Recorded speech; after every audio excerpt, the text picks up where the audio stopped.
I'm Adam Blattenberg from Diesel World. Hi, this is Dan, owner of Dan's Diesel Performance. I'm Christian Roth of BD Diesel. I'm Braden Fleece, and you're listening to the Diesel Podcast. What is going on, Diesel Nation? We're excited to have you guys with us today on the Diesel Podcast. Over the holidays, we chatted with a ton of people about their goals and things that they're working on for 2021, and we're really excited to be able to cover some of these things, talk about some of the builds that people have out there, new products that are going to hit the market. So we're really pumped up to see what's going to happen in the diesel industry this year and with events and racing and the really cool things people worked on over the winter. This episode is going to be, it's a huge topic, and it's about the push for electric vehicles. We're starting to see more of them come out from the big three, and we are going to chat with Lenny Reed from Dynomite Diesel Products. And recently I had seen that they have an injector rebate program, and I want to ask him specifically what inspired him to do this. Why does he want to get these injectors that aren't even his off the street? What's the goal? And in talking about this, we're definitely going to be jumping into electric, the perception of diesel, that it's dirty, the trucks that are on the street, and what we can do, like real concrete ways, things that we can do to change that perception and not get to the point that vehicles are mandatory, that they're electric, that we have to plug them in. So it's going to be really insightful. Before we get to it, though, I want to give a shout out to a couple of the companies that help make the podcast possible. First is Mishimoto, with race season coming up right around the corner, and towing season, once we get into spring and summer. Keeping your truck cool becomes really important, especially with a trailer behind it, or if you're at the track. So we encourage you guys to go to Mishimoto.com, check out what they have for your Cummins, Duramax, or Power Stroke. Or if you're working on a project vehicle, they've got a bunch of universal products as well if you need to do a custom setup. And if you're a shop owner out there and you need to get these trucks back on the road for your customers, check out Turn 14 Distribution. If you're not set up with them, they have warehouses across the country. And when you call in and you say, hey, I'm a diesel shop owner, they get you to an account manager that focuses on diesel. So they're going to know the brands you're talking about and know exactly what you need. So you're working with somebody who's familiar with the trucks and the products that you want. All right, let's get to the podcast with Lenny and talking about if diesel smoke is going to make electric vehicles mandatory. Lenny, welcome back to the Diesel Podcast. I'm always excited to chat with you. We always have really great conversations, and I think we have a lot of cool stuff on tap for today, so it's glad to have you back on. I really appreciate you having me back on. There's so much going on in the industry right now, and just, in the world in general, and with the swinging powers being, this is a great time to be on this podcast because I've got some messages I want to stress to some people, and, they don't understand what goes on in my mind, so they may see or hear me talk, and it may upset people, but in the long run, I'm trying to get across a message that helps us all in the diesel industry for the longest amount of time. Interesting you mentioned that, because the other day I'm scrolling through Instagram and checking stuff out, and I see a Dynomite Diesel Products post, and it's about this injector trade-in program, and I had so many questions off of it, and I think it kind of goes to what you just mentioned right now with what you see, what you're trying to do, and you really help and kind of help the industry go in a direction. So I wanted to ask you about that and how it ties into what you just said with everything kind of going on in the world and in diesel and everything else. Well, last weekend I was watching the news first thing in the morning, and you, depending on if you're on the left or on the right, I don't care. I'm not, we're not here to talk about politics, but the news is probably the least respected, most unreliable in its entire history.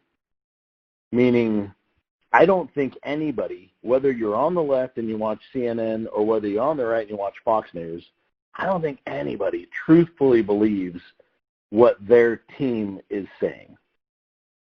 And that's a scary spot, because when, for years, 50, 60, 70, 80 years, people have been watching the news, watching newspapers, and newspapers were kind of cool because by the time you typed it and then it went to print, there was a good chance that when you typed it on paper, it was at least something you could back up with facts. You could reference where you got that information, and boom, there it is.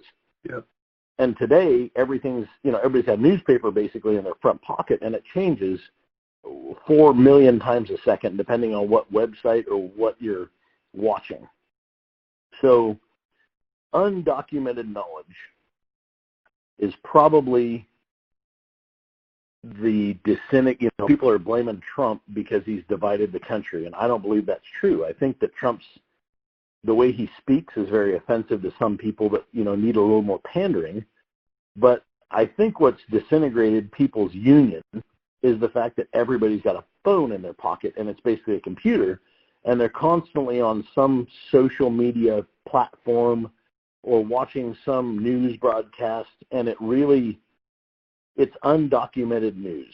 There's not a lot of truth to what I see. There's a lot of untruth to the local. When I moved here, I really appreciated the fact that when I came to this town, I left the Seattle, Washington area, and every single morning I turned on King 5 News. And back then it was like, hey, we found 3 more dead people. There's a shooting. There's this, there's that. There's traffic backups. It was miserable. Like, I didn't even like watching the news because it was so depressing. And then when I moved here, the news is like, hey, look, we're at the local food bank. We're doing this food drive. We're trying to help people. Hey, look, we're down here at this big fancy building downtown sponsored by so-and-so, and we're doing this shred right thing. Like, we're going to shred all your tax documents and all your papers free of charge. Just, swing on in. We're taking care of it. And it was always a really positive thing. This year, even my local news has said some things that are untrue. And I've sent them messages and said, hey, P.S., by the way, here's a link to this. You're the news. There's 80-year-old people that don't know any better that trust what you say to be gospel. So before you spread untruth, please research it better. That is your job. And of course, you don't get a response from that. When you text them a picture and show them the sunrise, they post it for you. But when you call them out on the truth being not the truth, they don't want to talk about it. And that's a scary spot for you and me, because we're in the diesel industry. And the diesel industry, like, we've got the worst reputation for being the dirtiest burning fuel out there. And it's really not. I see if Biden ends up being our next president, the rate of acceleration, what the EPA has been up to, could ramp up, and I don't want to know where it goes. I want zero acceleration of destroying my industry. Been in it too long. I've got too many dollars invested in tools. My knowledge is all in this. So for me to leave this industry because I'm forced to and go learn something else, totally possible. But at my age, I don't want to go learn something else.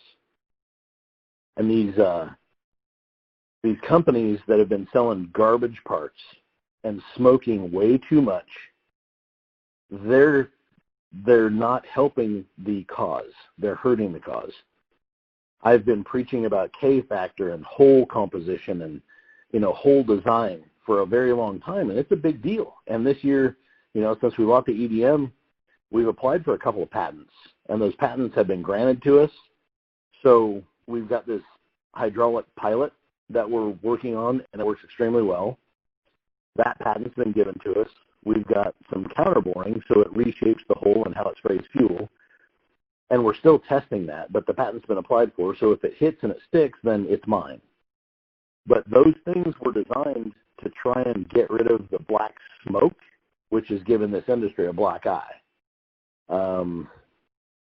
I thought this weekend, how do I change the planet today? And instantly I was like, well, you offer to trade in people's junk, because a lot of people, they're buying used trucks. And these people that bought this truck, they don't love the way it runs.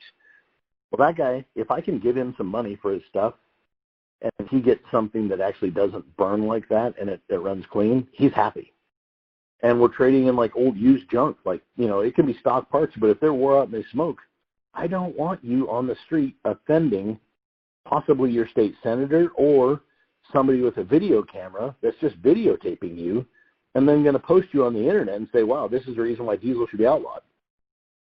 So, Saturday I thought, I'm just going to cook up this little plan, and I'm going to offer people money to get rid of their garbage, get it off the street.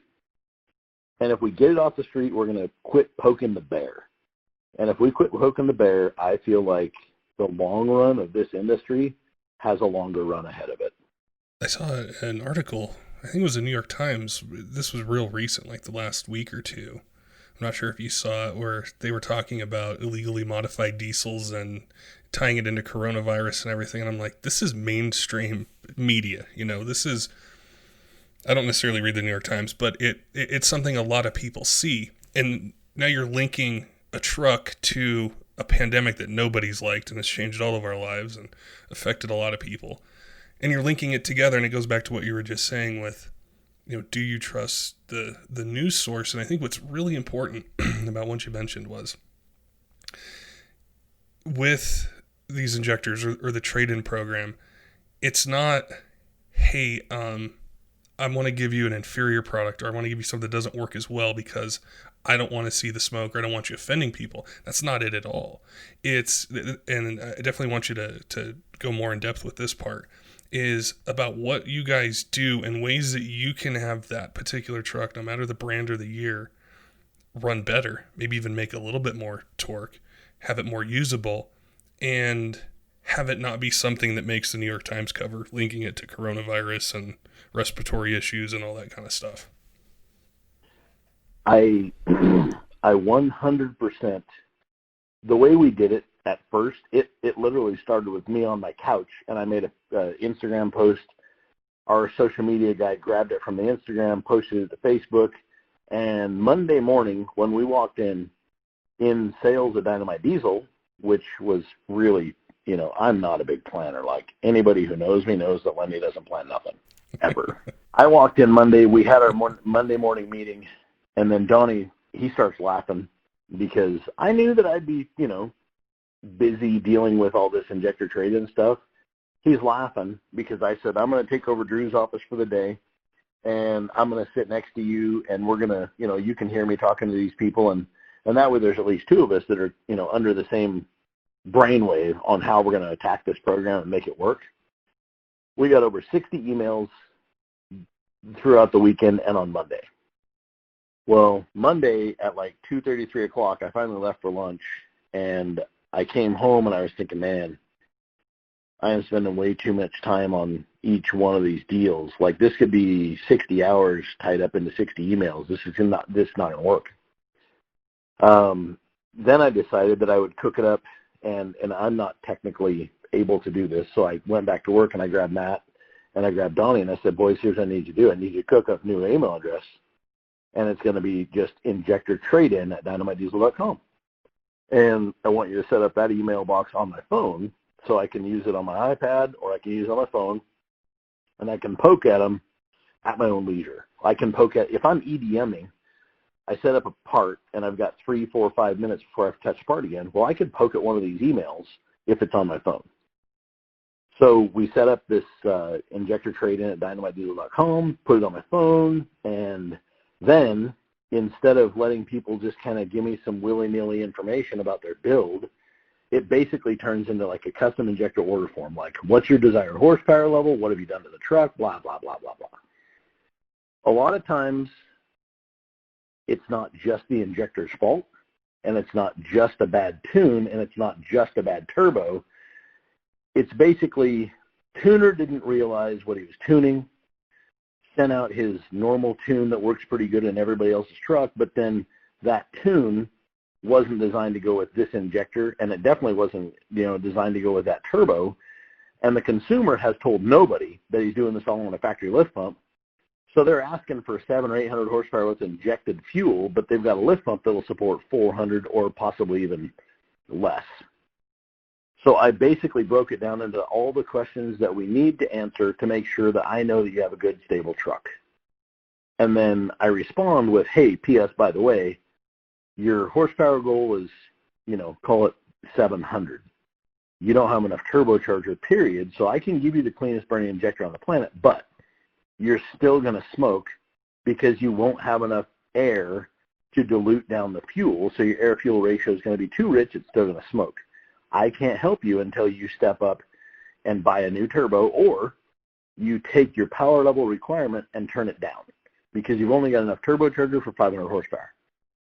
So it's not just me trying to sell injectors or me trying to fix the planet with just injectors, but it's also like me trying to help these people that have bought all these parts from XYZ123, and they've cooked them up together and it doesn't work. And I'm trying to help them fix that, because at the end of the day, I pay taxes and I drive on the city streets, and those streets are as much mine as they are yours or anybody else's. But if you're upsetting your state congressperson, your state senator, because he could be parked next to you at any given moment, if they see something offensive, no matter how good or bad it is to the environment, they don't care. It's offensive visually. They don't care about the guy with a 1,000 horsepower Corvette parked next to him on the other side, because all the NOx gas in the world is coming out the tailpipe, which is killing us. But they can't see it, so it's not offensive. But the Corvette guys aren't being attacked. Like you see the street outlaws, those guys burn a ton of alcohol going down the strip. You know, they rent a piece of the street. They claim that they're breaking the law by out here, you know, street racing, but we all know that's not really true. It's entertainment, and that's cool. But they're not being sued. But everything diesel-wise, like that picture you saw in the New York Times, you got this truck with like big old like implement tires, probably like, 55, 60 inches tall, in a mud bog, obviously a closed course racetrack. One picture gets taken, it gets posted to somebody's Facebook. That Facebook post gets copied, edited, and then boom, it's on the New York Times.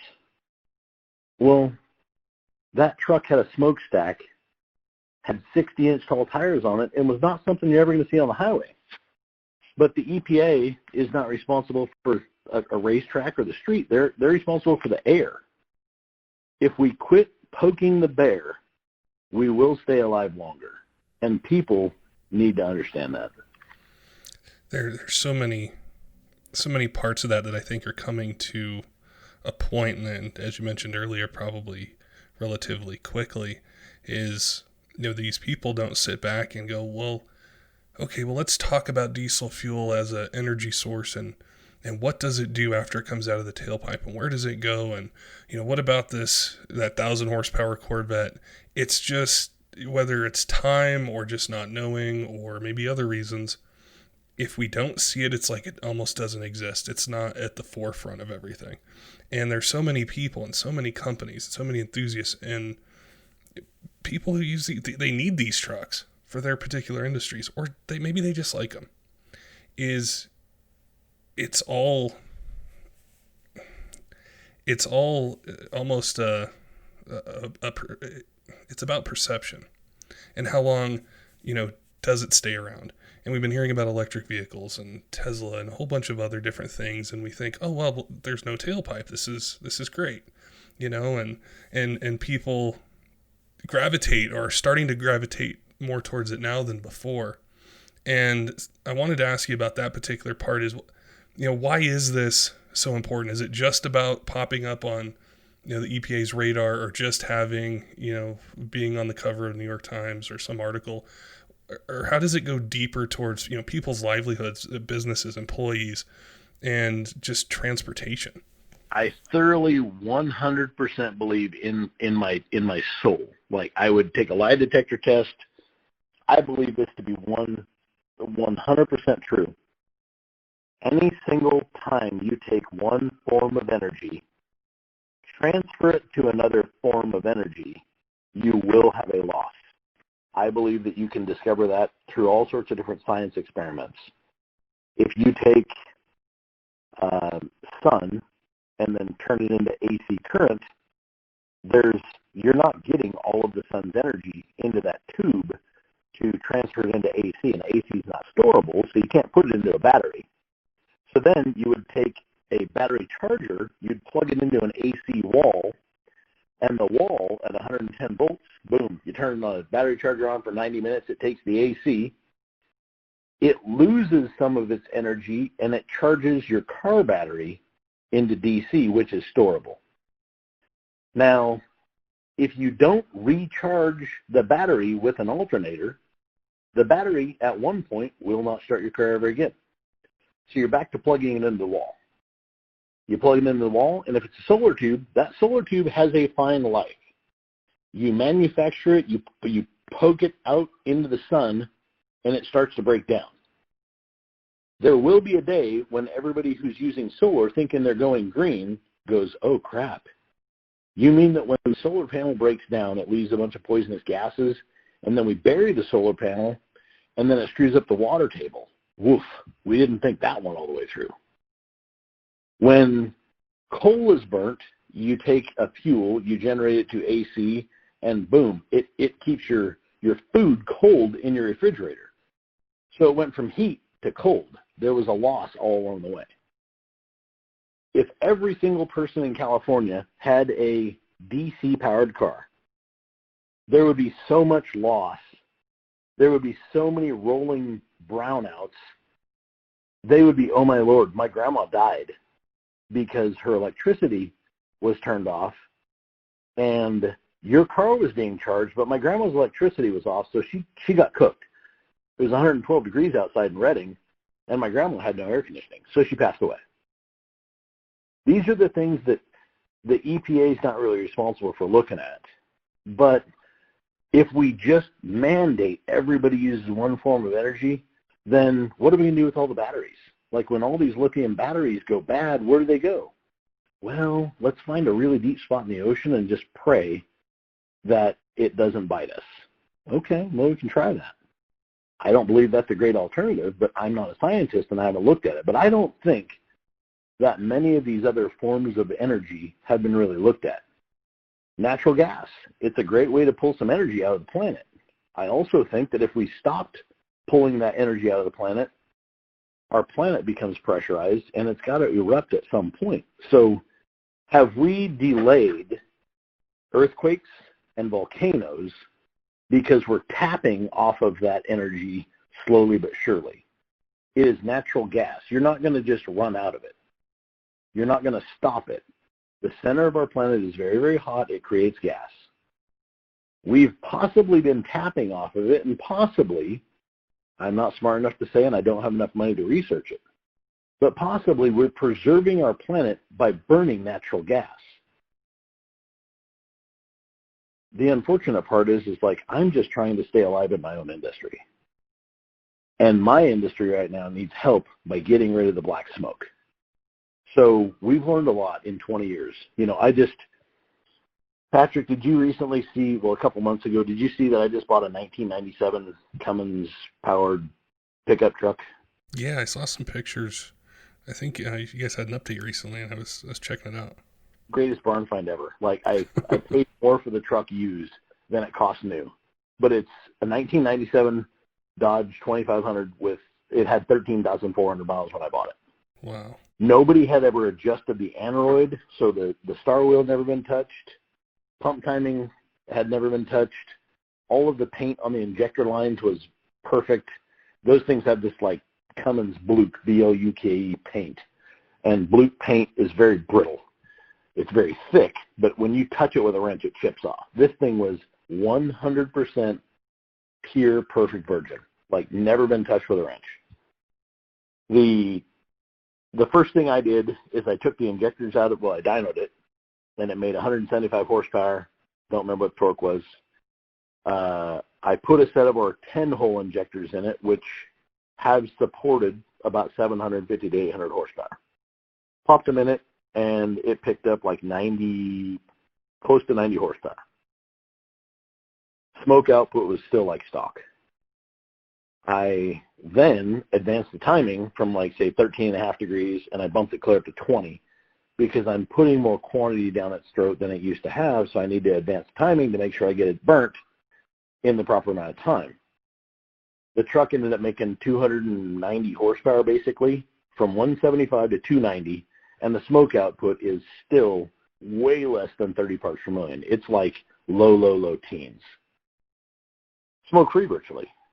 And I'm thinking, man, there's so much to learn with this truck, because back when I was working on those trucks when they were newish, I was doing what everybody else was doing, and I didn't have enough smarts to really understand why we were doing it or what we were doing. I was just doing what we were doing. Like, I'm just hopping things up, right?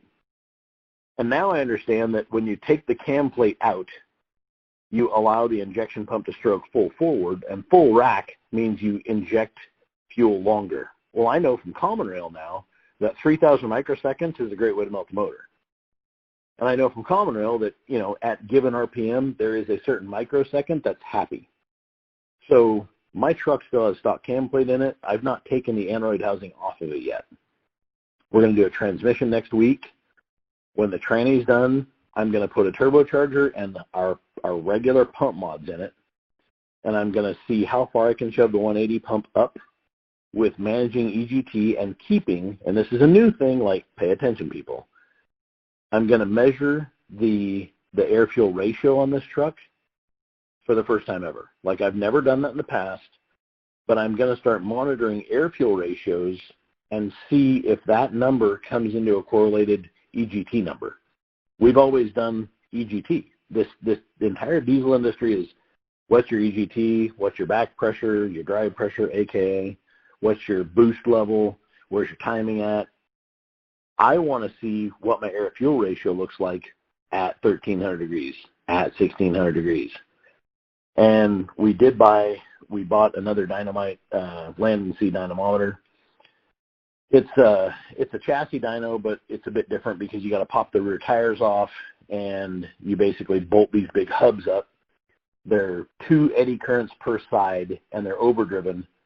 So it's rated at 6,000 horsepower, which means I can basically take this dyno and bring this truck straight to its knees. Like, I can program the dyno to let it go up to 100 miles an hour in, well, just an example.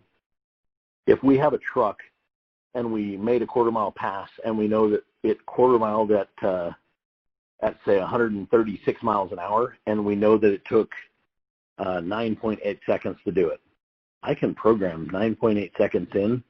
I can start at 0, and the dyno will say, okay, look, I'm going to let you go 136 miles an hour in exactly 9.8 seconds, and it measures the horsepower in all the gears all the way up, so I can see exactly how much horsepower it generated and exactly what my boost and my drive pressure is and what my timing maps look like for that many seconds all the way up to that many miles an hour. Boom. When you were talking about the power increase there, it got me thinking about something, and that's that for the longest time, as an enthusiast, we've thought that, well, if the truck's going to make good power, have increased power, then a byproduct of that is going to be smoke. And if that's not there, then it doesn't mean that you're making the power. But I think that's what's so crucial about this, is that that's not true. And it feels like the technology and the expertise and the things you just went through are coming into play where you're able to have that or greater power with this less visual part of it that is rapidly changing the diesel industry and businesses and livelihoods and all those sorts of things, which can't be understated how important that is. So air-fuel ratio is basically this many pounds of air gets pumped into your motor, and this many grams of diesel gets pumped in your motor. That's a fuel. So that's your air and your fuel, right? Yeah. Initially, myself and our tuner, who really wants to be unnamed, we bought an air-fuel ratio monitor, and it went to basically up to 20. The leanest it would go would be like 20. And I plugged it into my 19 truck. We started driving around, and the thing was instantly maxing out the meter. And if I stood on the gas pedal, it would come down to 19 or 17 to 1. And then cruising, when things were normal again, it would be 20, maxed right out. and we talked to the air fuel ratio people, and we talked to more people, and we talked to more people, and we talked to more people. Basically, we need to be looking closer. We need to be deep into the 30s for diesel. So that right there, I mean, science basically breaks it down. If I've got 13 parts of air to 1 part of gasoline, and that's a rich running gas motor, but my diesel motor is 20 parts of air to 1 part of diesel. Duh. That's why they get such better mileage. But it's not just 20. By the time we get these things running right down the highway, we're going to be in the 30s. So going to the Summit Racing catalog or whoever you want to buy from, all of the air fuel ratio monitors for gasoline and alcohol only go to 20-1. We had to get one that will read up to 40-1, and it's a pain. We were asking people, and they were like, why would you do that? What fuel are you burning? We're like, diesel. We're like, oh, yeah, okay, got it. So the new dyno that we have, all of the AFR, all of the NOx gas, all of the nitrogens, hydrocarbons, all of it is going to be data recorded with each dyno pass. So it's several $1,000s to get all this equipment. And I'm buying the equipment right now, and once we get the dyno here in the next 3 months-ish, it'll be integrated into the dyno room. So when we plug in for a pass, I'm going to be able to data record and document what we're doing. And it's really important for a vehicle that's got a diesel particulate filter or an SCR on it to make sure that we're not messing with that. If we go too much particulate matter, we're going to be going into regeneration too frequently, and that's going to hard face and ruin the DPF and shorten the life of the DPF. Well, nobody likes that because they're really expensive. We're learning a lot. And by say learning, I mean like tomorrow I'm going to learn more. Today I learn more. The day after I'm still going to continue learning. We're not smart yet. We're not geniuses yet. We don't know it yet. And, you know, if I can kind of circle back, we've been burning gasoline and diesel for a very, very, very long time, and we're still learning. So if all of a sudden we dump all of the technology that we've developed over the last 100 years, 100 and change, and we go to electricity, what are we about to learn? Because the first 30 years, even with technology being as fast as it is, when everybody has to go from diesel or gas, and instantly they've got to start moving your refrigerator, your washer, your dryer, the trusses for your new home, when they have to start moving real objects using batteries, what will the learning curve look like? Is it going to be free? Is it going to be clean? Absolutely not. There's always some form of energy being spent. You saw that post where that natural gas or that diesel generator was plugged into the electric car that I posted. Yeah. Okay, great. You don't have a tailpipe and you can drive down the road feeling great about yourself, but at the end of the day, your battery was charged off of a fuel. And during that charging process, there was a loss. So instead of feeling great about yourself, you should feel really shitty because you spent fuel to make your electric charge happen. And your electric charge is not a permanent charge. To where I could drive a Volkswagen TDI down the freeway at 40 miles per gallon, and I'm not wasting anything. It's just making 40 miles per gallon. And I know how to dispose of that. I know we've got 100 years of technology under our belt, and we know exactly what it's doing to the air. We also know that if the younger fellas and the people that are trying to buy cheap parts don't stop buying cheap parts, and they need to stop rolling coal. As offensive as that may sound to somebody that thinks that it's cool to roll coal, you're wrong. The fastest pro mod vehicles in the diesel industry, they spool up with a little bit of brown, they leave, and you can see the back of the car at the end of the track. Okay, well, Lenny, what about the pro stock tractor guys? Okay, cool. Let's talk about them. Those guys are limited on the inducer size, meaning if they go to the proper air-fuel ratio mixture to make the most amount of horsepower, it's really, really, really hot exhaust gas temperature-wise.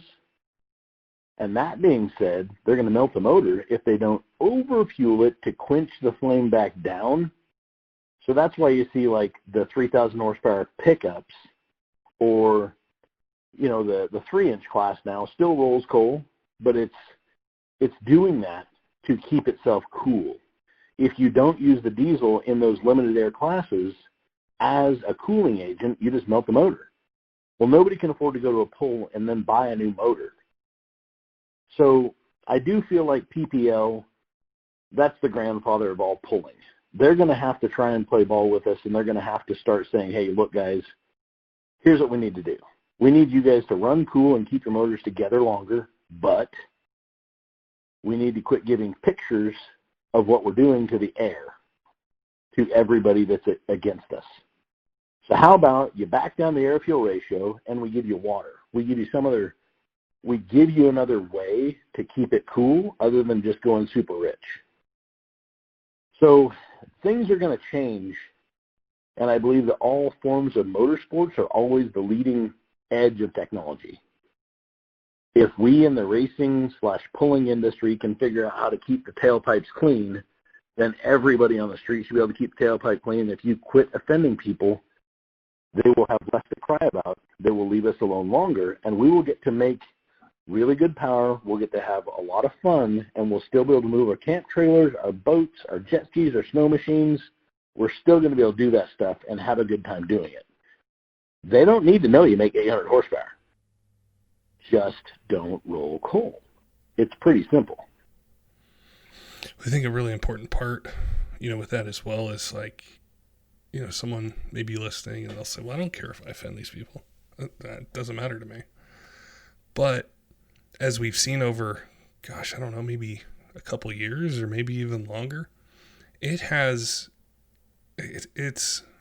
goes even farther than that. It goes into actual policy. It goes into people who have lost their businesses, people who are no longer making products for diesel pickup trucks, or it's drastically changed. It's affected the marketplace and what you can buy as a consumer. So it's not, it goes so far, it goes so deep with it that it has real repercussions where we can't just say, well, I don't care if the New York Times doesn't like this truck or doesn't like my truck. And I think that's where it all meets together, is if I can have more performance, better economy, more torque, and I know that the companies are still going to be around to support this truck in the next 5 that I buy, great. Because the other way isn't working. It hasn't worked. And it's being forced really to change fast. And I know we've talked about it before on other episodes, but, especially now and what may be taking place in the next couple months, it's still going to be there. There's still going to be pressure. And it's like, how quickly can we take all the things that you've learned and are learning each day and be able to offer products and solutions for people like the injector trade-in program. I'm sure there's a lot of people, like, they're not emailing in because they're happy with their truck. They're emailing in because it's not running right, or, they're tired of this or tired of that. So there's a problem that they have and they need a fix for it. And the fix isn't, doing what may have been done 10 years ago or 15 years ago. It's like, hey, I can get you a set of injectors. You're going to be happy with them. That was your problem. And you're probably going to pick up 50 horsepower. Maybe 100 foot-pounds of torque, and they're happy. Here lately, I've been jumping on some of the forums on Facebook and just reading, and some of the questions are horrible. Like, it's people that don't know how to ask certain things, so they say it, in really open terms. And I've been trying to be very helpful and get people up to speed. And, I'm picking up Facebook friends like crazy because dudes are like, who's this guy? Where did he come from? Well, before you were born, I was starting this industry. So here I am. I'm here to help. But above and beyond that, those Facebook friends are all buying stuff from guys that haven't been doing it like I've done it. They don't know what I know. And a bunch of the dudes that are telling people, some of the questions are like, hey, look, I got a 5.9. What's the best turbo? Okay, there's no way to answer that question. I feel the stock turbocharger was really, really good at stock power. but what is your version of the best? As in, how many horsepower do you try and support? Let's start with that. Once we come down with that number, I even had a guy on the phone today. He's like, hey, man, like my truck makes 660 horsepower. I'm like, that's great. What do you want? He's like, well, I don't know, maybe 800. I said, cool. Above and beyond the injectors, you'll need a set of connecting rods because you're going to make your connecting rods very, very short very, very soon. What do you mean? 800 horsepower generates more torque than you currently have. That torque is extremely hard on connecting rods. It's going to turn your connecting rods into little miniature bananas. You're not going to have any compression. You're going to need to rebuild the motor. That's if you're lucky. If you're unlucky, it breaks the connecting rod and it windows the side of the block and you get to buy all of it. Underneath the hood, you just get to replace all of it. Oh. Well, maybe I don't need 800. Okay. He's like, yeah, my wife, she's not going to let me rebuild my motor. Okay, cool. So what do you really want to do with the truck? Well, it's got this turbo on it. Okay, great. You have more turbo than you have horsepower goals. That's unfortunate because it's never going to drive right. Well, I do really like playing at smoke. I understand that. Your smoke is because your injector is too small, and the crowd goes quiet. What? Yeah, when your injector is too small and you're using microseconds to generate horsepower, you're losing compression based off of the amount of time you're trying to inject fuel. Piston's heading back down the hole, you're losing compression, you're chasing the piston down the hole with a flame, exhaust valve opens, and all of the offensive-looking unburnt hydrocarbon hits the atmosphere. We could bump up the injector size and match it properly to the turbocharger, talk to your tuner, and get him to set up your tune like this, this, and this. And at that point, you'd be able to make the same amount of horsepower with zero smoke. What? So a bigger injector is going to be less smoky? As a matter of fact, it will. All of those things are based off of gear ratio, transmission, turbocharger size, compression, cubic inches. I hate it. It frustrates me deeply because people that say I have a Cummins think that a 6.7 and a 5.9 is the same. It's not. It's not the same animal. I've driven both, promise you. A 6.7 drives a 4 Series turbocharger quite well. A 5.9 does not. And now I'm going to get some guy that's actually driving a 5.9 with a 4, and he's going to be like, mine drives great. Bro, it don't. Drive to my town. We'll start out at 2,500 feet of elevation. We'll drive up the pass, towing a trailer, and when I get to the top of the pass, I'll wait for you. Because your truck doesn't drive a 4 Series turbocharger downstairs. So unless you've put a lot of gears to make the mechanical gear ratio to where you can actually get the engine RPM up enough to drive that turbocharger, it's not going to work. You take an SXE 369, that's good for 100 pounds of air per minute and some change, like a little bit over 100. You put it in a 6.7, and it's full song by 2,200 RPM. You put the exact same turbocharger, like literally just unbolt it from a 6.7, bolt it onto a 5.9, put it on the dyno. That thing doesn't see full song until it's at 2,600 RPM. Want to know how I know that? Tested it on the dyno. Like, it was that simple. It's not my opinion. It's not my emotions. It's a number. Like, the graph shows me what the graph shows me. And that being said, the graph does not like big turbochargers on 5.9s unless you've got mechanical gear ratio that enables you to use that kind of RPM to drive that turbocharger.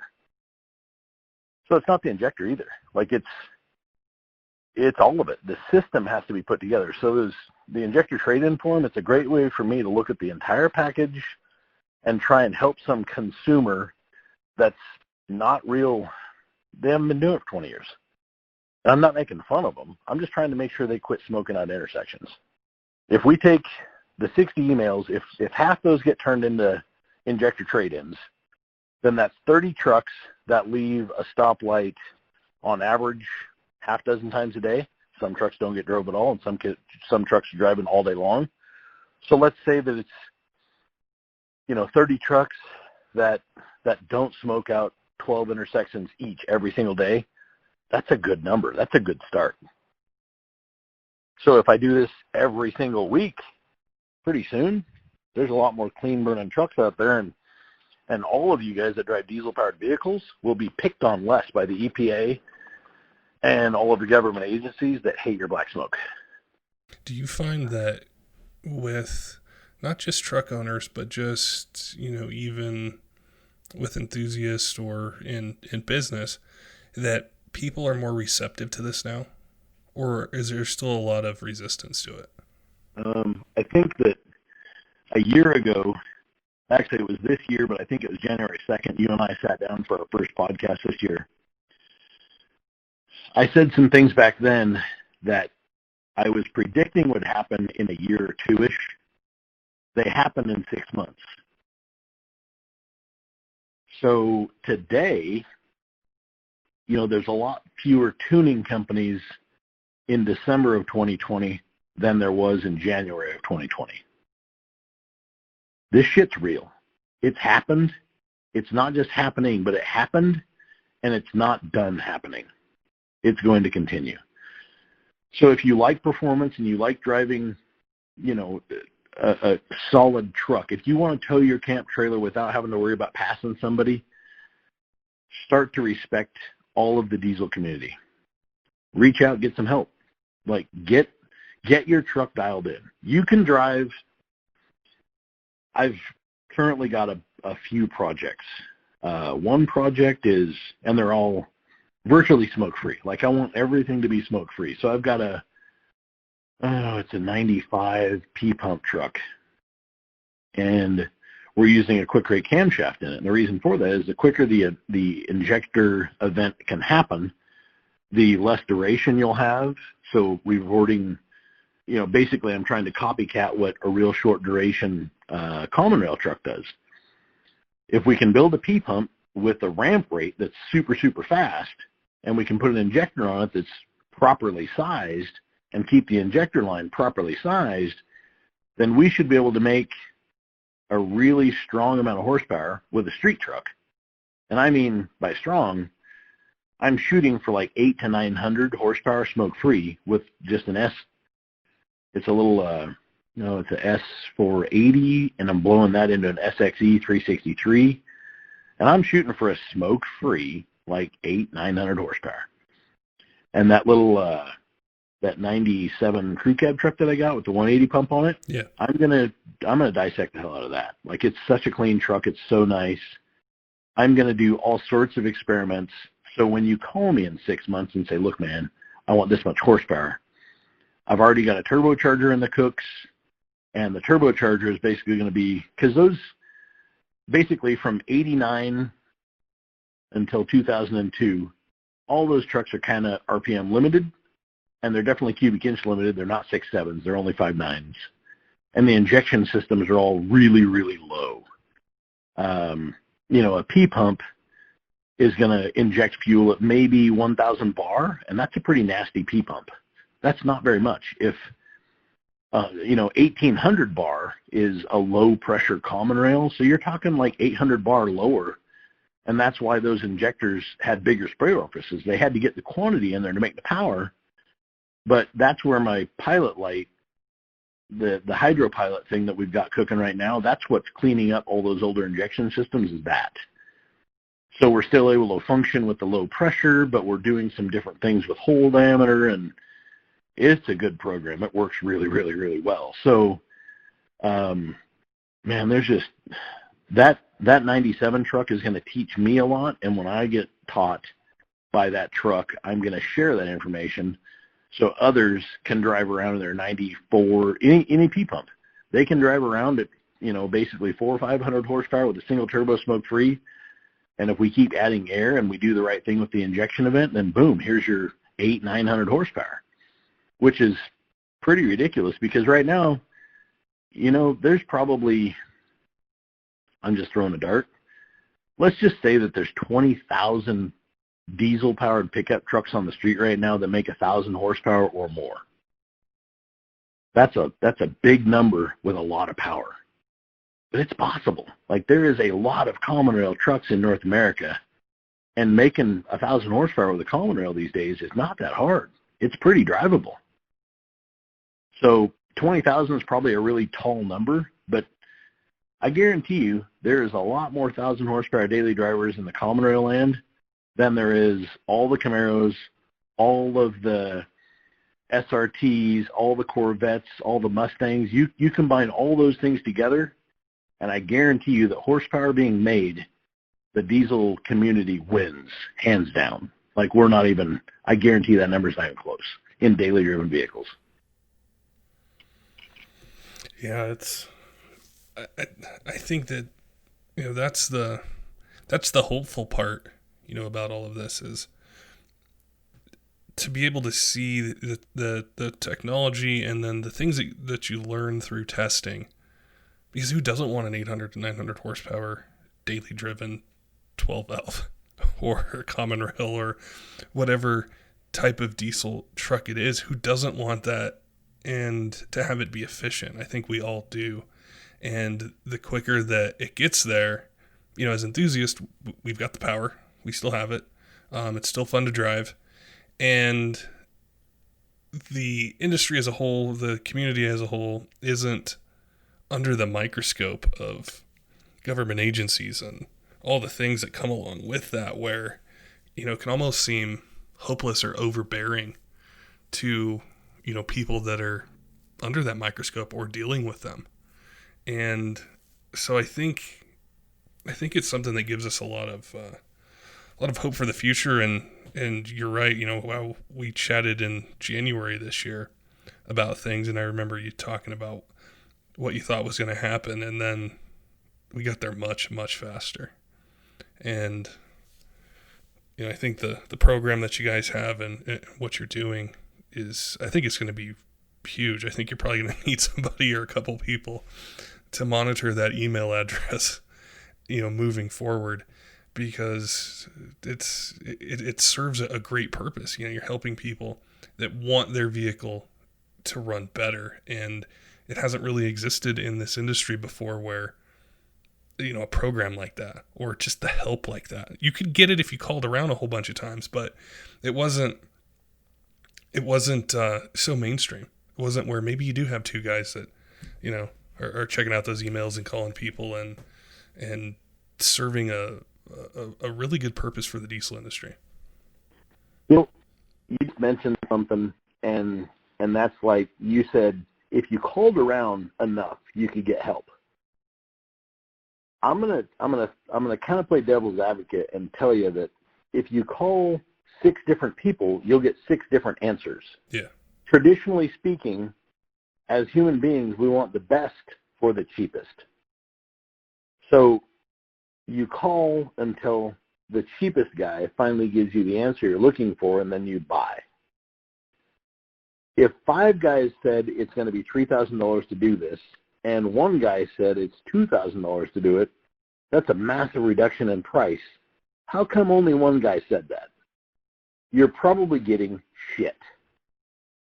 And then you spend $2,000 on garbage. You put it in, you drive it, you hate it. Too little, too late. The guy that took your couple of grand is like, bro, it's your truck. Bro, it's you. You need to do this to your turbo. You've got to get, you've got to do all these other things. End of the day, if it seems too good to be true, it probably is. And stop calling around. I don't care where you call. You can call any e-commerce. You can call any shop. Deal with who you really feel comfortable with and who sees the vision that you see. But make sure that you stress upon them right out of the gate what your goals are. If your goal is to tow your $200,000 horse trailer that's painted white and silver, make sure that the guy you're dealing with knows that right out of the gate. Because he's not going to tell you to buy 100% over injector ever. That should never come out of his mouth. But if you just call him and say, look, I'm looking to hop up my truck, you're looking for sheer disappointment, because this guy assumes that you're just another guy that wants to go a little bit faster. And your wife, who really is proud of that $200,000 horse trailer, is now leaving you, and it's being towed by a dude whose truck doesn't smoke. That'll happen.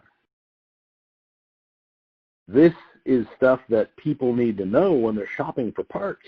Like, make sure you're buying stuff that fits your goal. If you just shop and you buy a turbo from A, and you buy injectors from B, and you buy tuning from C, and then you get D over here that's kind of throwing the mix and match bag of whatever into it, you end up with JUNK. And it never works. And then you're frustrated with all of them, A, B, C, D. You're frustrated with everybody, and you want to blame everybody. But at the end of it, like, it's actually your fault because you just tried to shop around and get the best deal on all this garbage.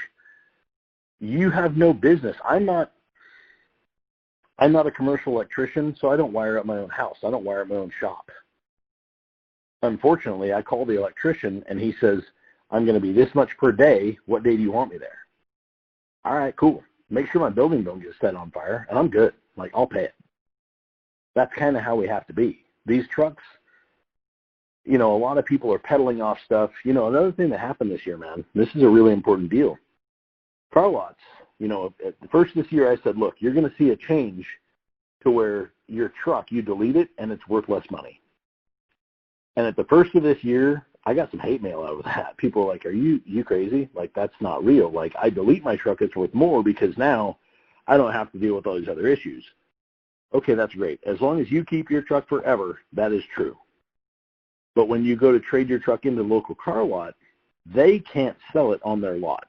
If it's a really small little mom and pop car lot, they can, but it doesn't come with any sort of warranty. You drive it away, it's gone. But if you take it to a Ford, a Chevy, or a Dodge dealership, or a Toyota dealership, and it doesn't have emissions gear on it, they can't sell the thing. So they end up putting it on a website, and it basically goes up for auction that very second. And all these little tiny car lots start throwing bids at it. So they're going to offer you, let's just say NADA in your book is like $45,000. They're going to give you half of that. So when you go to trade in your $45,000 truck, it's worth half of that. You trade in your $30,000 NADA truck with no DPF on it right now, any car lot that's legitimate is going to say, well, NADA's 30 years is deleted. It's worth $15,000. That happened. That happened this year. And then on top of that, to boot, there's been auctioneers that have been given citations this year because they were auctioning off trucks that were deleted. The EPA showed up at auctions, and they popped the auctioneers. Like January 2nd, I didn't know that was going to happen this year, but I knew that the change was coming. Well, it happened. It happened this year. So now auctioneer places don't even want to peddle your truck off. I think that's a lot of stuff that doesn't necessarily make it to like the mainstream, like the average, enthusiast who's, checking out Instagram or, watching truck videos and browsing things is like, that's not always talked about or even really known. I didn't know that happened.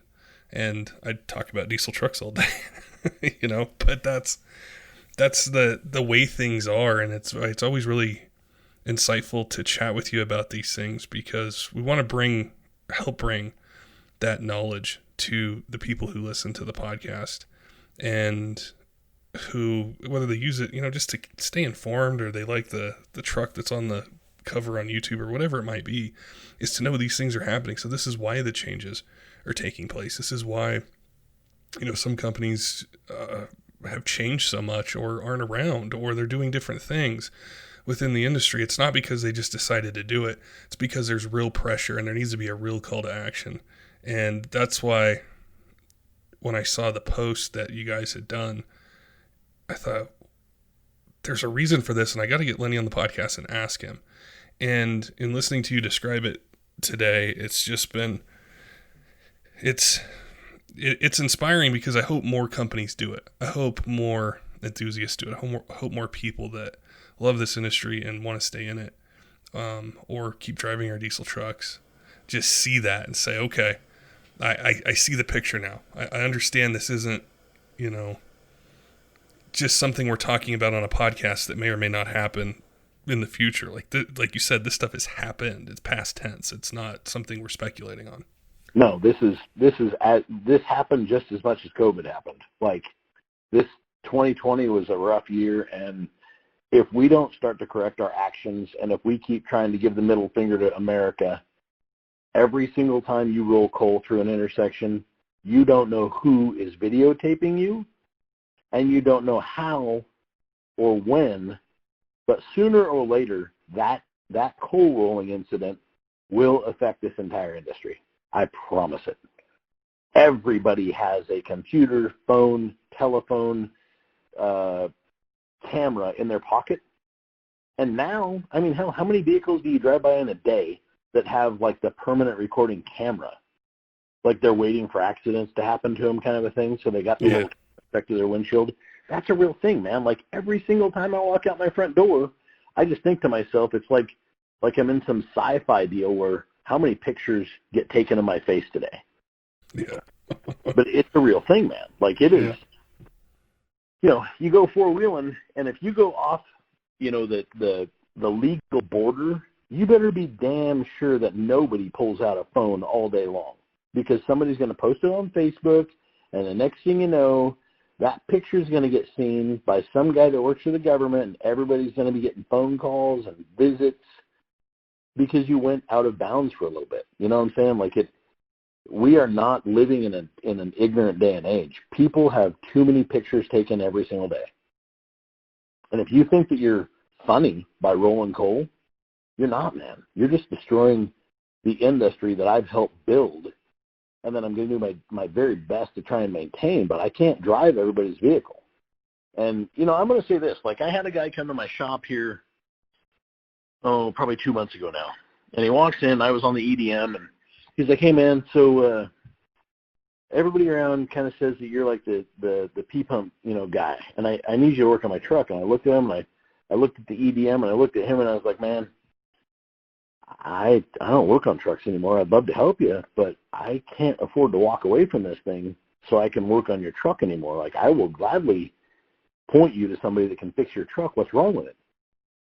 It smokes way too much. All right. Would you go for a ride with me? Yeah, I'll go for a ride with you. I drove this truck.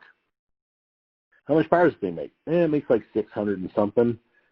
Patrick, I'd never driven a truck that made worse gurgling sounds in my life. This thing sounded like you were stepping on a duck's throat. It was gurgling in its own fuel. This thing smoked so bad you couldn't physically drive it without it smoking. So, you know, he's like, man, I really need you to help me. Like, I know that you've been doing these things for a long time, and I know that you can fix it. And I said, look, kid, like, here's the deal. I'm not just magically good at doing this. That's ridiculous. But I've made some really good parts. So when I install my parts, I can calibrate them very, very well and accurately because I know my parts very well. You're going to have to buy some parts. He's like, okay, well, what do we do? Well, I'm going to do an opacity read on your truck, which is basically a measure of smoke. I'm going to snap the throttle, measure the opacity, we'll see what it does, and then I'm going to dyno on your truck just to see what it makes. And, you know, it was a couple months ago, and we were in the dyno shop every week, so I don't remember the exact numbers. But it made 400 and some change. Not 6, it was 400 and change. And it smoked the opacity meter out. The opacity meter reads 100 for maximum. It went straight to 100. So it was the worst running truck that I think I'd ever driven in a very long time. I handed him a box of injectors, said, put these in, and when you get them in, call me. I will meet with you again. We'll dyno, we'll do an opacity read, and then we'll start calibrating the pump. Okay, great. So he puts the injectors in, and he's Facebook messaging me. He's like, man, this thing's never had throttle response like this. It's never ran this nice, blah, blah, blah, blah, blah. Just carrying on about how great it runs. Boost is up, EGT's down. The thing's like damn near smoke-free. I love it. I'm super stoked. Okay, great. We do an opacity reading, and the opacity is still too high. It was like in the 60s, which is way too much. But we put it on the dyno. It picked up like 50 horsepower, but it picked up like 200 pound-feet of torque because it wasn't grounding in its own fluids. You know what I'm saying? Yeah. So I'm like, all right, kid, so here's your truck back. I've done what I can, but here's what we need to do next. And the truck runs good enough now Like, it's massively improved. That he hasn't been bothering me, and I'm so busy with the 2019 testing and everything else that we got going that I haven't really thought about it till now. But we need to set the pump timing. We need to mess with the aneroid. We need to get it to where all of the aneroid housing itself is fully functional, because that thing is a great tool, and it works awesome when you use it correctly. And that frustrates me because I've watched YouTube here lately, and oh my Lord, there are some dudes that are making horrible recommendations. They're telling people how to modify aneroid housings, and they don't even understand what an aneroid housing is supposed to do. And it frustrates me because all of these modifications are doing the exact opposite of what I'm trying to do, which is clean up the smoke. Make sure that your rack doesn't have to travel past like 16 millimeters of rack. Keep the injection event very, very short, and keep the injector big enough, but match the turbocharger and the gearing to make it all happen and not get super smoky. Like, air-fuel ratio needs to be just right. Well, it's going to be your help and letting me talk about this on your podcast it's going to be huge, because and I'm going to do another thing this year. We're going to actually start P-pump classes. And if the P-pump class takes traction, then I might start like a VE pump class, and we might start doing classes in shop. And basically it's going to be, first and foremost, my Dynomite dealers. I want my Dynomite dealers who have been loyal to us to be protected and to make sure that they know how to dial stuff in correctly. Outside of that, I'll probably open up the class to anybody who wants to learn how to properly dial in a P-pump. And it's basically going to be kind of like a 2-day class, hands-on training. We're going to pull in a truck, whether it's one of the, it could be one of the students' trucks or one of my trucks that I purposely just turn into a shit wreck. And then we basically dissect it and we undo all of the stuff that I've purposely set my truck up to do wrong. That way people can touch it, feel it, smell it, understand why we turn this screw, why we touch this, why we adjust that, why we've adjusted pump timing here, not there. I want guys to go back to their own home shops, order some tools, and know how to use the tools correctly, because we're selling, and we're just one shop, right? Like, we're not all the injector shops, but we're selling a truckload of mechanical 89, 93 injectors, 94, 98 injectors, and 98.5 to 02. If I told you the number, how many we're selling every month, you wouldn't even believe me, and I'd sound like I'm bragging, but it's a truckload. Still, to this day. Those trucks are over 20 years old, some of them, and they're still selling hundreds per month. Wow. The trucks are out there. They're out there. We're rebuilding 140-ish 5.9 injector, common rail injectors every week, and that was only from 03 to 07.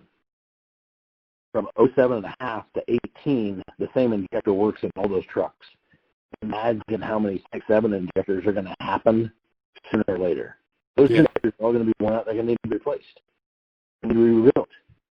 We've invested very deeply in tooling to make our reman program beyond it. Our reman program, it's a labor of love and it's a lot of work, but our 5.9 reman stuff runs insanely good, and our 6.7 reman stuff, it's ridiculous how quiet and smooth they are. You breathe on the key, they start. It's the hydropilot that we designed makes all the difference in the world. You start these trucks at 30 degrees outside, because I'm in northern Idaho, and it's basically the coldest I've seen it so far this year is about 24, 25. I can walk outside even with my 12 valve, and don't even wait for the heat grid to stop, to end its cycle. I hit the key, and it fires for about 2 seconds, literally just burp, burp, burp, burp, and then it runs, and it's not soaky, it's not hazy, it's not anything bad. There's so much cool stuff that we've done this year. It's when it finally takes traction and people start to see what we're doing, I really think the diesel industry has a new fighting chance at making big power without the smoke. Well, as always, Lenny, that's there's always a lot of great information and things that make us excited about being in diesel. So I know when we chat in January, we're probably going to have an entirely new set of things to chat about, but the theme is still the same. The core of it's still the same, and that's making, the trucks run better than I think they ever have with the amount of information and testing and just experience that you guys are having. So as always, thanks for chatting with us today and talking about something really important and, giving us all, kind of a game plan or something we can look forward to when we do want to go a little bit faster, do want to tow a little bit better. And, we're not having to sacrifice or say there is no more upgrades. There is no better performance. There is, and it's happening. Well, I really appreciate the opportunity to be on your podcast. You get a lot of traction where I don't, and man, what you're doing for the industry yourself is a big deal, and I think you're heading down the right path. I believe in you. I believe in, there's a lot of folks in this industry who have come and gone already, and the folks that are in the industry right now, like I know most of the owners and whatnot as professionals, and I like basically almost every single person in my industry. I enjoy hanging out at events with some of these people I even compete with because there's a lot of really smart people that are really fun to be around, and you bounce ideas off one another, and the amount of traction that we've gained knowledge-wise as a community, engine programs, just cylinder heads, valve springs, pistons, gaskets, all that stuff is getting so much better. And it goes back to the people that, that are specifically into that. Like, you talk to the guys at Diamond Pistons, and their piston rings aren't the same. Their piston rings have changed, but it's making our entire industry better and more reliable. And I love every day. It's just awesome. Like we're doing so much cool stuff right now. And for all the, younger people that haven't been around this industry very long, man, you're spoiled. The young guys that are just jumping into it now, they don't have to go through what me and, the Phil Taylors of the world, we were doing this stuff before head studs were a thing. So we were having to use factory head bolts, and we were decompressing motors to keep the heads on them. And, I still chat with Phil Taylor, that guy, DPC Converters, great dude, super sharp. But when we talk about the old days, I feel like I'm about 90. There's so much change that's happened since day one till now, Oh yeah. Yeah, it's always great to chat with people who've seen all the different the trends and everything else, and it's really cool, just I didn't get into it back then, but just from when I started, how I'd get information to where things are at now and the things you talked about, today. I don't remember ever hearing that, in 2010 or 2013 or 14 or any of that stuff. And so it's helping us all grow, understand our trucks better. And I think, at the core of it, we want them to make a bit more power, be a bit more fun, be more reliable, be more efficient. And I think there's a game plan for it. So thanks again for sharing with us what you guys are doing at Dynomite Diesel, and then also giving us some things to think about as far as, perception and energy and how we approach upgrading our trucks. I apologize that we went on for so long tonight because, I know that you've got a life that you need to be dealing with outside of work, but, to all the people that, they're probably going to have to watch or listen to this podcast, over the period of 3 or 4 different sessions. There's a lot of information that was spread between you and I here, but there's a lot more. And this year was thick with learning. So it's, I just appreciate every single listener out there, and I appreciate you for giving me the opportunity. And this industry is hopefully we're just now starting to take off and grow, because I feel like the last 3 years technology-wise, engine programs, transmission programs, injector programs, turbo programs, I feel like that's all kind of started to blend together and get the stuff a lot better. And I hate to see it get destroyed by any government agency out of sheer ignorance from a young fellow who's, and I'm telling all of America this right now, quit popping the manufacturers or the retailers for selling illegal products and start popping the drivers who are using the illegal products improperly.